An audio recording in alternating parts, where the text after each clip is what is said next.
Narkomaniya bəşəriyyətin ən qorxulu bəlası. Qorxulu ona görə ki, bu bəlaya düçar olanlar əksər hallarda onu dəf etməkdə aciz qalırlar. Dahilərdən birinin isə bununla bağlı maraqlı fikri var. Narkomaniya öz ölümündən həzz almaqdan başqa bir şey deyil. Həftənin araşdırmasını izləyək.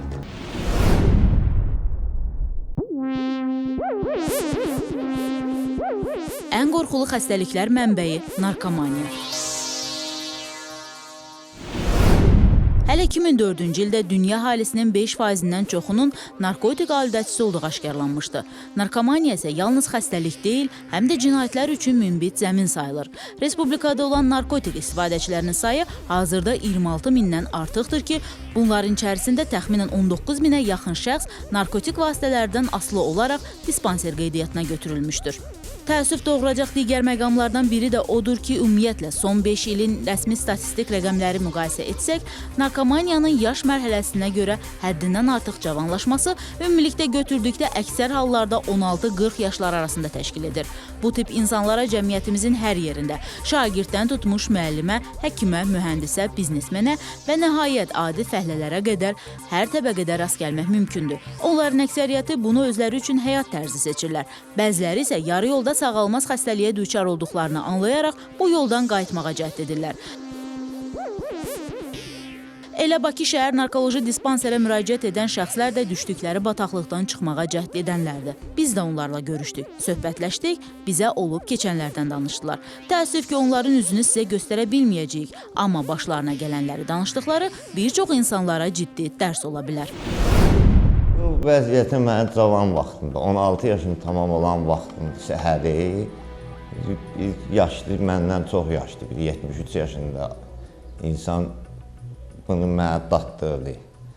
Bunun da dadını gördüm, bir gün, 2 gün, 3 gün başladı, sonra can axırdı. Sinif yoldaşlarından bir nəfər evinə dəvət elədi və orada bunların bir yaxın dostu vardı, o təklif elədi. İlk ancaq əlbəttə ki, bu mənə pulsuz təklif elədilər. Təbii ki, mənim bunu pulla almaq imkanım vardı. Narkotik alüdəçilərinin özləri də etiraf edirlər ki, ilk əvvəllər ağ ölüm onlara əsl həyat həzzi kimi görünür. Lakin zaman keçdikcə bu həzz yavaş-yavaş yox olub yerini dəhşətli ağrılara və işgəncəli həyata verir. Narkomanlar üçün isə daha çox xarakterik olan hal dəyişkən əhval-ruhiyyə, əllərin əsməsi, tərləmə, zəiflik, yaddaşın və nitqin pozulmasıdır. Gözləri axır o xəstələrdə.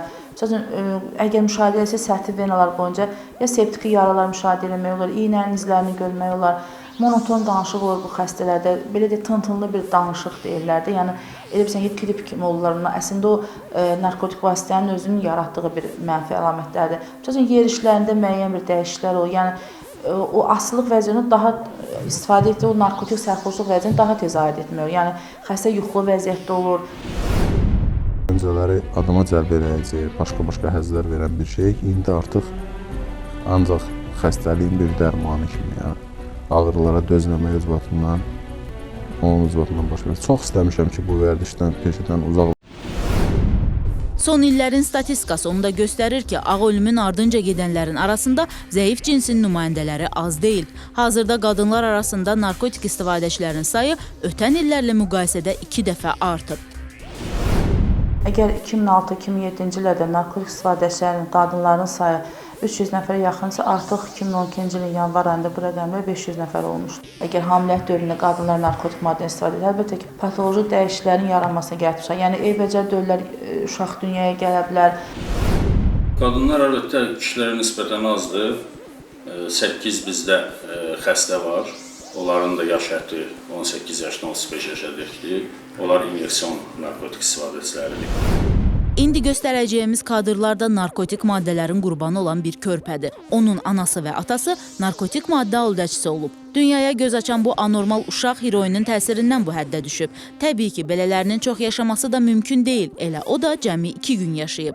Bu uşaq isə Rusiyada yaşayan bir az yaşlıdır. O həm yaşıdları üçün heroin gətirir və elə özü də onları məhluluna hazırlamağa və qəbul etməyə yardım edir. Lakin ani bir səhvin nəticəsi bu az yaşlının həyatına son qoyur. 8 yaşlı uşaq narkotik təsirinin artıq olması səbəbindən maddəni qəbul etdikdən dərhal sonra ölür. Təbii ki, o tək deyil. Onun kimi milyonlar onlarla narkotik maddələrin qurbanı olan uşaqların sayı dünyada bu gün də artan templə davam edir. Narkomaniya bütün cinayətləri özündə cəmləşdirir. Son illərin araşdırmaları zamanı qətl törədənlər, oğurluq edənlərin demək olar ki, əksəriyyəti narkomaniyanın əsrinə çevrilənlərdir. Onlarda insan liboy prestüpleniyə gedə də bilər, hər bir cinayəti eləyə də bilər, çünki can ağrıyır. Adi bilən məsələn, bütün telefon qoyub onların yanında 5 dəqiqə üzün söylə bilməyəcəklər. Çünki can ağrıyır, o məcburdur ki, onu getirsin, oğurlasın, aparsın, satsın. Gəncələr tərkibini az istifadə edirdim, ancaq sonradan başladı təbii ki, dozalar artmağa. Və bu olmadığı halda mən özümdə çox ağrılar hiss eləməyə başlamışdım. Narkotik istifadəçilərinin dediyinə görə əvvəlki narkotiklərdən bir neçə müddət həzz alıb, ondan sonra asıllıq vəziyyət aranırsa, indi bir neçə aydan sonra asılı vəziyyətə düşür. Həmən indiki narkotik istifadəçisi narkotikdən həzz almaq üçün yox, ağrıları kəsmək üçün olur. Ekspertlər isə hesab edir ki, ağ ölmə tutulanların müalicəsi üçün Azərbaycanda ilk öncə reabilitasiya mərkəzinin yaradılması vacibdir və bu tip xəstələr həbsxanalarda yox, həmin reabilitasiya mərkəzlərinə yerləşdirilməlidir. Hər bir insan onlara potensial cinayətkar kimi yox, xəstə kimi baxmalıdır.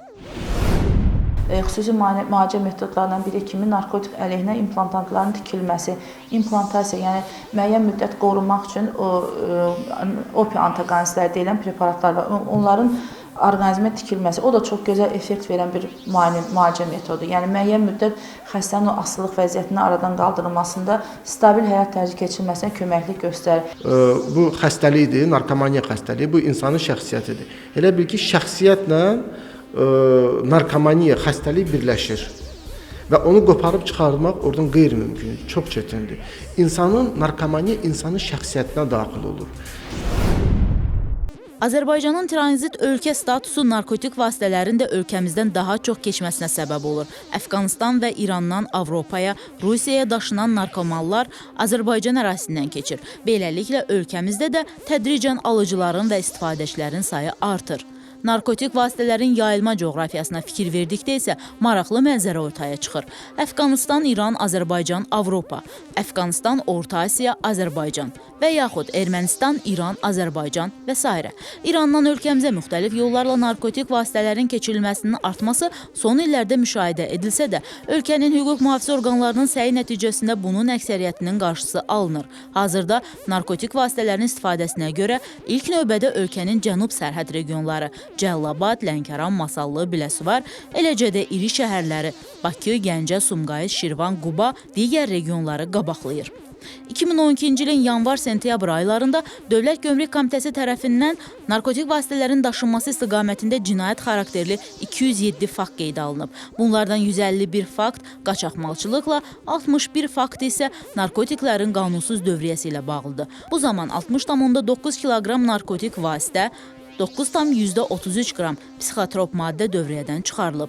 Bu faktlarla bağlı şübhəli şəxs qismində isə 241 nəfər saxlanılıb. Bununla yanaşı Milli Təhlükəsizlik Nazirliyinin Respublikanın İranla həmsərhəd ərazilərində də mütəmadi keçirdiyi əməliyyatlar nəticəsində onlarla narkotrafik üzvləri saxlanılıb. Onların külli miqdarda narkotik maddəni dövriyyəyə daxil etməsi cəhdlərinin qarşısı alınıb. Bunları yalnız biz sizə göstərdik. İzimizlə gəlin ki, hər şeydən isti-isti xəbər tutasınız. Efirdə isti izləridir. Salamat qalın.